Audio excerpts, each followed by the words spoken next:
Hello guys, welcome to Target JEE NEET. Today again I came with some SSL question from chemistry. This is my third lecture. So my first question is the energy required to break 1 mole of ClCl bonds in Cl2 is 242 kilojoule per mole.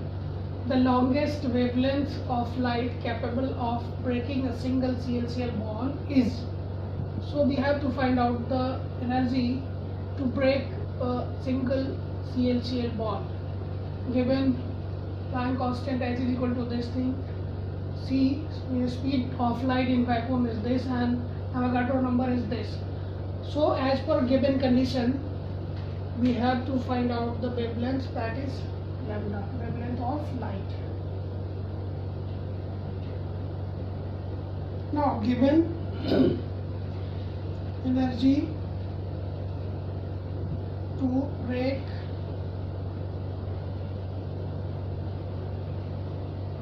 one mole ClCl bond is equal to 242 into 10 power 3 joule. So energy required to break single ClCl bond is equal to 242 into 10 power 3 divided by Avogadro number, and that is 6.02 into 10 power 20. Because we know that in 1 mole of any atom, 1 mole of any molecule, there is Avogadro number of particles, Avogadro number of atoms, and Avogadro number of molecules. So 1 मोल की energy ये है और उसमें कितने bonds हैं इतने, तो अगर उसे डिवाइड कर दिया तो सिंगल बॉन्ड को ब्रेक करने के लिए कितनी एनर्जी चाहिए वो हमें मिल गई. और यही एनर्जी जो है, अगर ये E है तो E also is equal to hc by lambda. इसमें से हमें h भी गिवन है और c भी गिवन है, सिर्फ लैम्डा निकालना है. तो इसका मतलब है अगर इसको हम सॉल्व करते हैं तो h कितना दिया हुआ है हमारा 6.63 into 10 power minus 34 into 3 into 10 power 8 divided by lambda. और ये क्या होगी, यही बराबर हो जाएगी इतने के. This is equal to this. इससे लैम्डा जब निकालेंगे तो ये यहाँ मल्टीप्लाई हो जाएगा और ये नीचे आ जाएगा. ये कुछ इस तरह से हो जाता है.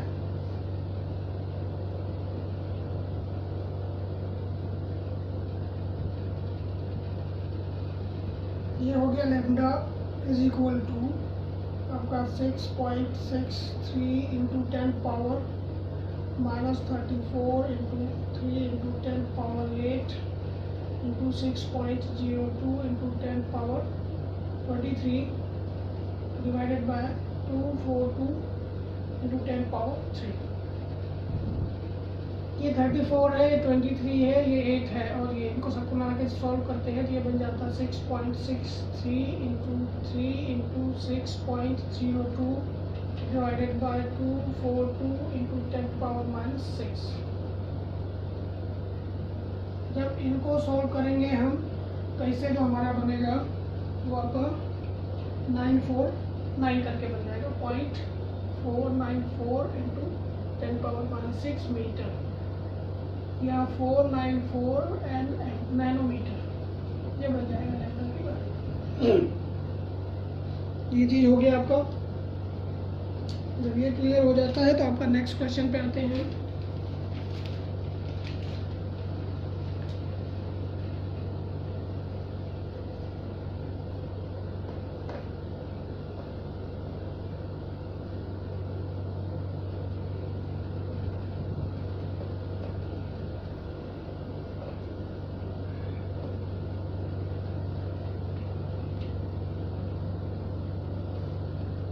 ये क्वेश्चन है आपका 3. इसमें दिया हुआ है ऑन मिक्सिंग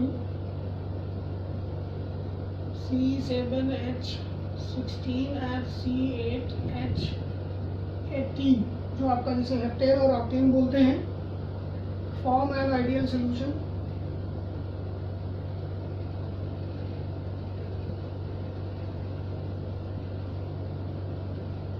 एक आइडियल सोल्यूशन बना लेता है at 373 kelvin. The vapor pressure of the two liquid components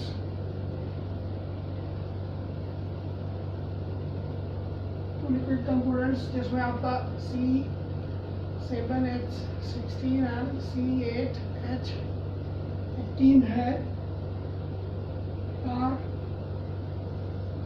105 kilo atmospheric pressure and 45 kilo atmospheric pressure respectively। ये given है। Find the vapor pressure of solution। Solution का वेपर प्रेशर निकालना है by mix क्या किया गया है 25.0 gram of C7H16 and 35 gram of C8H18। molar mass of C7H16 is equal to 100, molar mass of C8H18 is equal to 114। ये given है। तो जैसा क्वेश्चन दिया हुआ उसके हिसाब से आपको समझ में आ गया होगा। C7H16 और C8H18 जो है मिक्स कर रहे हैं, आपस में मिक्स होने के बाद एक आइडियल सोल्यूशन बन रहा है। कितने पे इनके वेपर प्रेशर्स गिवन है, तो इसका मतलब ऐसे कह सकते हैं इनिशियल स्टेज क्या है, इनिशियल में क्या है, अगर P0 और हेप्टेन बोलते हैं वो गिवन है, P0 ऑक्टेन का भी गिवन है, इनके वेट गिवन है, WH गिवन है, W ऑक्टेन का भी गिवन है, इनका हम मोल्स निकाल देंगे NH और N ऑक्टेन निकाल देंगे। जब ये निकल जाएगा तो मोल fraction of this and mole fraction of this निकाल देंगे। जब मोल फ्रैक्शन निकाल देते हैं तो हमारा जो फॉर्मूला होता है टोटल प्रेशर निकालने का, PT is equal to mole fraction of heptane into P0H plus mole fraction of octane into P0O। इससे हम निकाल लेंगे।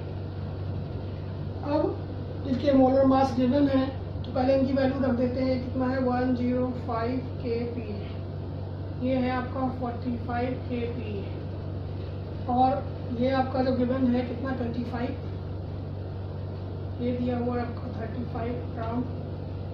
इसको हमें निकालना है, इसको भी निकालना, इसको भी निकालना। मोलर मास भी गिवन है, इसका मतलब NH जो हमारा हो जाएगा, NH इज इक्वल टू कितना हो गया 25/100 इज इक्वल टू 0.25, और NO इज इक्वल टू कितना हो गया 35/114।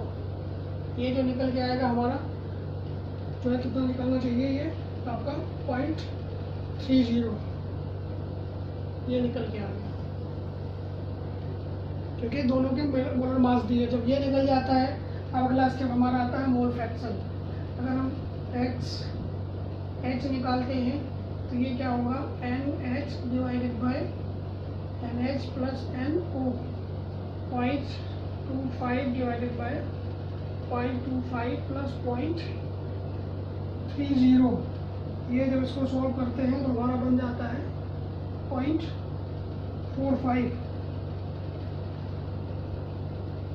इसी तरीके से जब x ऑक्टेन का निकालते हैं तो ये बन जाता है 0.30 by 0.25 plus 0.30 is equal to इससे जो बन जाता है 0.54 बन जाता है। जब ये दोनों चीज़ें निकल जाती हैं तो हमें यहाँ वैल्यू रख के सॉल्व कर लेना है। तो हम वैल्यू रख देते हैं,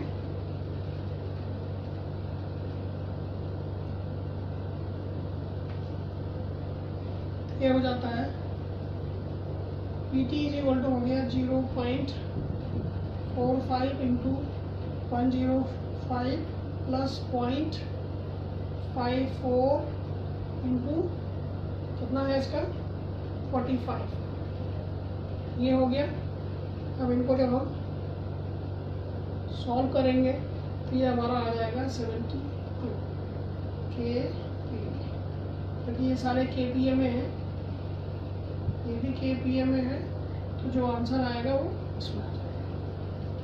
तो यहाँ से देख के आपको क्लियर ये समझ में आ जाता है कि अगर आपके पास कॉन्सेप्ट है, सिर्फ आपको फार्मूले यूज करने जाते हैं। क्या किया हमने? कुछ नहीं, जो गिवन था वो लिख लिया, मोलर मास दिया है, उनका वेट दिया हुआ है, उसे हमने मोल से निकाले, मोल से बाद मोल फ्रैक्शन निकाले, उसके बाद यहाँ वैल्यू रख दी, सॉल्व हो गया। तीसरा क्वेश्चन, तो हमेशा आप ध्यान रखिए जो भी IIT JEE में क्वेश्चन पूछे जाते हैं सिर्फ कॉन्सेप्ट की डिमांड होती है। अगर आपके पास कॉन्सेप्ट है आप खुद देख लीजिए, मुझे क्वेश्चन लिखने में ज़्यादा टाइम लगेगा लेकिन सॉल्व करने में उसका आधा भी टाइम नहीं लगेगा। Third question,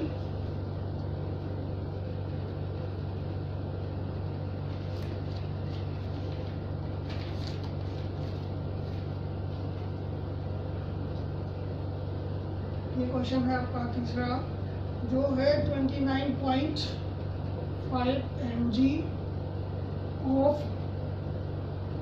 N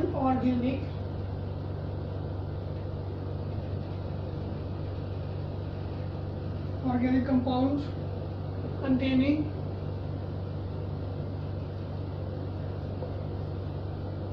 nitrogen was digested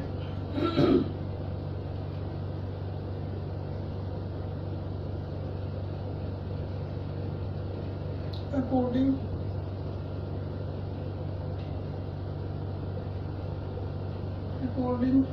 to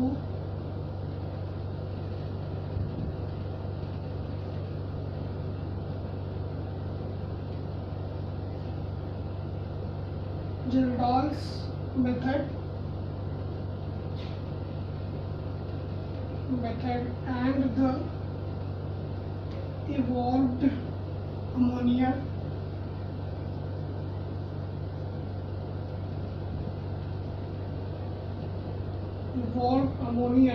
was absorbed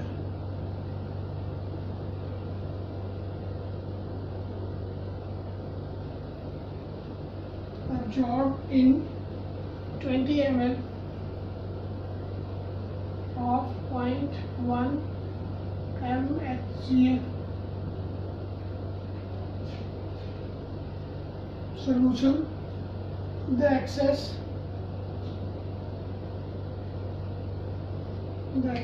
of the acid required 50 ml of 0.1 mNaOH solution for complete neutralization.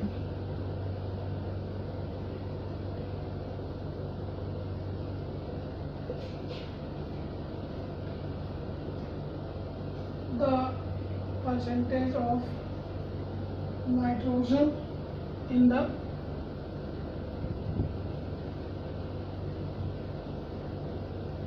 compound, percentage of nitrogen in the compound हमारे निकालना है। अब अगर इसको आप ध्यान से समझते हैं, देखो जैसे मैंने बोला था कि जितना टाइम मुझे लिखने में लगता है उससे कम समय लगता है सॉल्व करने में। अब आप इसको अगर ध्यान से समझते हैं, जो W गिवन है, देखो गिवन जो है मैं वो लिख लेता हूँ। W is equal to 29.5 into 10 to power -3 ग्राम, ये गिवन है। n% निकालने का जो फॉर्मूला होता है जिल्डॉल में 1.4 into C into N1 divided by W, ये और ये आपको चाहिए। ये क्या होता है, जो आपका एब्सोल्यूट